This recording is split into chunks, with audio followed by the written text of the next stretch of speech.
అబ్బతోడు ఓన్న వీళ్ళు నిజంగా గింతేనా మారరా వీళ్ళు. ఇంత ముందుకేమో ఫేస్బుక్ లా అదేమో దిక్కుమల్ల గేమ్ ఆడుదురు, అది క్రాండీ క్రిష్, అది ఆడి ఆడి ఓడిపోయిన కొద్ది మనకి రిక్వెస్ట్ పంపిద్దురు.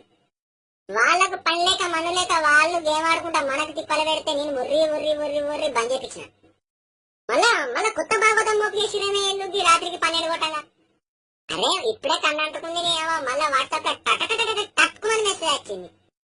ఏంటిరా అని చూసేసరికి అల్ల ఏముండేది కన్నా వాయిస్ రికార్డ్ వచ్చింది. జై శ్రీరామ్ జై శ్రీరామ్ జై శ్రీరామ్ జై శ్రీరామ్. ఈ మెసేజ్ ను 18 మందికి సెండ్ చేయి, శుభవార్త తింటావు, లేకపోతే ఏదైనా అశుభవార్త తింటావని నన్నే ఉల్టా అంటాను. అది ఎట్లనే ఇల్లు నిజంగా ఇప్పుడు నేను 18 మంది పంపించుకుంటూ సోనా, లేకపోతే నేను ఇప్పుడు నిండా చెద్దరు కప్పుకొని వాళ్ళన్నా.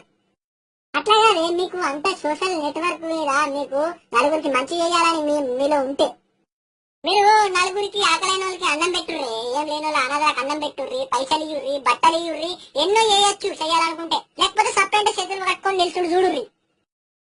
ఇది ఏంటి ఎవరికి లాభమే ఇట్లా పంపిస్తే? ఎవరికి లాభం ఎవరికి నష్టం? మీకు దేవుడు కనిపిస్తాడు ఎట్లా చెప్పుర్రి. నేను ఇట్లా మాట్లాడితే మీకు కోపాలు వస్తాయి. మీరు చేసేది ఏమో గట్లుంటాయి. మీకు అప్పుడప్పుడు నెత్తిలా ముళ్ళు మెసులుతూ రావచ్చు. నిజంగా అన్న ఇట్లా చేస్తే అందరికి పంపిర్రే. ఇది వీళ్ళకు మంచి మాట చెప్తే ఇనరే ఇల్లు. ఇన్ని రోజులు ఏ బాధ లేకుండే మళ్ళా ఎవరు పుట్టిన మళ్ళా సురువు చేసిండు ఎవరు. అరే అవి ఎక్కడో బేకర్ కాదు మా పేరు.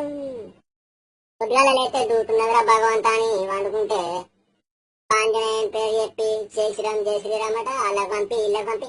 నీకు గంటగానం బట్టుంటే ఒక 4 ఫోన్లు కొనుక్కొని 4 సిమ్ములు వేసి 4 సిమ్ములలో నెట్ బ్యాలెన్స్ వేసి నిదానికి నువ్వే పంపించుకో. నిదానికి నీకే అన్ని శుభవార్తలు జరుగుతాయి. అప్పుడు నీకు రోగం తిరుగుతుంది. నీకు ఇట్లా చెప్తే అర్థం కాదు. అబద్ధమన్నా ఇల్లు ఇట్లా చెప్తున్నారు. నిజంగా అందరికి మొత్తం మందికి పంపిర్రే.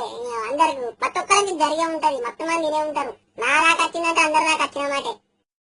అరే ఎందుకు నోటమాట బయట పడగొట్టుకున్నానంటే అట్టి ఉన్నోళ్ళు ఉండనియారు మీరు.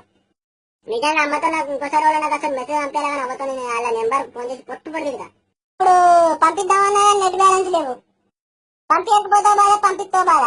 పంపిస్తేనే వాళ్ళు నన్ను తిడతారు నాకెందుకు పంపినామని. లేకపోతే రేపు ఏదైనా అయితే దీని మీద అనుమానం వస్తారు. పంపించిన అయితే అనుమానం వస్తుంది. ఎందుకు చేస్తారు ఇట్లా మీరు? దేవుని పేరు చెప్పి అన్ని ఆటకాలాడు. అబ్బతోడన్నా నాకు కాదు ఒకళ్ళకి పంపించాల్సి మెసేజ్ అయితే డెలీట్ చేసుకో.